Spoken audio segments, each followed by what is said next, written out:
3 times. The same whale, the same sandbank. Off the German island of Pol in the Bay of Wismar, rescuers waded into the Baltic Sea and pushed a humpback whale back into the ocean, and 3 times it came back. That pattern isn't confusion, it's a body that has already run out of options.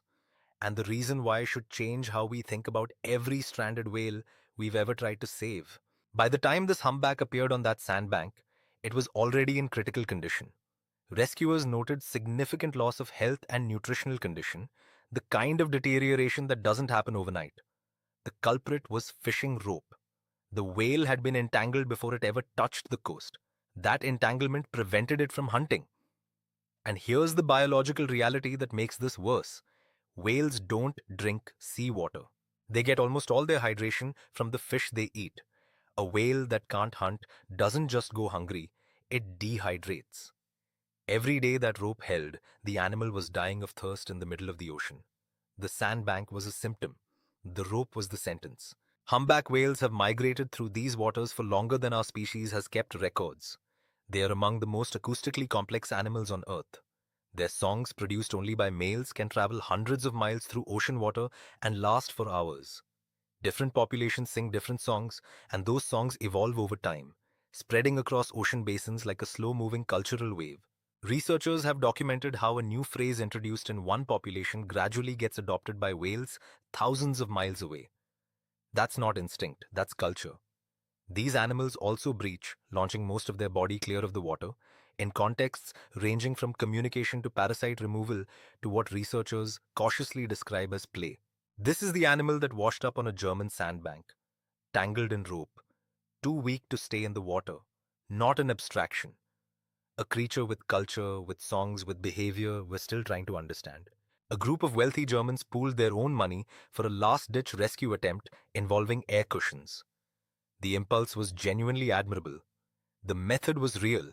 Inflatable lifting systems adapted from industrial salvage deployed around a living, stressed, multi-ton animal in shallow water. The logistics were staggering.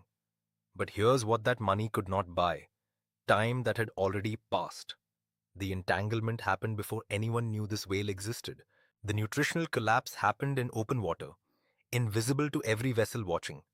By the time the funds were pooled and the equipment was planned, the whale's body had been fighting a losing battle for weeks, possibly longer.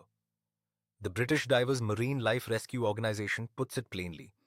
Many cetacean strandings happen because the animal is already unhealthy due to disease, injury, starvation, or exhaustion.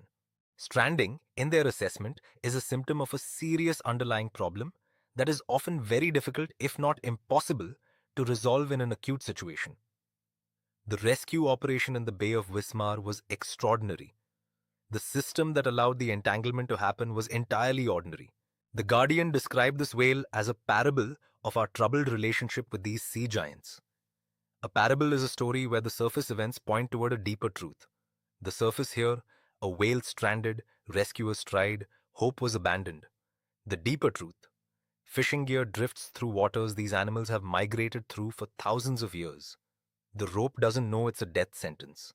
The fishery that lost it didn't intend to harm a humpback.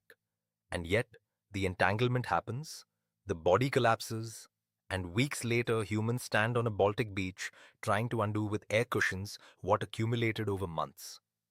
Marine rescue, no matter how well funded, is always responding to damage done upstream. The Bay of Wismar wasn't a failure of effort or compassion. It was a collision between a crisis response and a structural problem, and structural problems don't yield to crisis responses alone.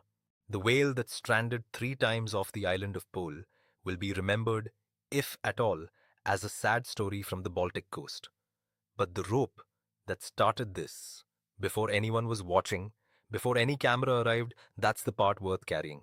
Humpback whales sing songs that spread like culture across entire ocean basins. They have done so for longer than our species has existed.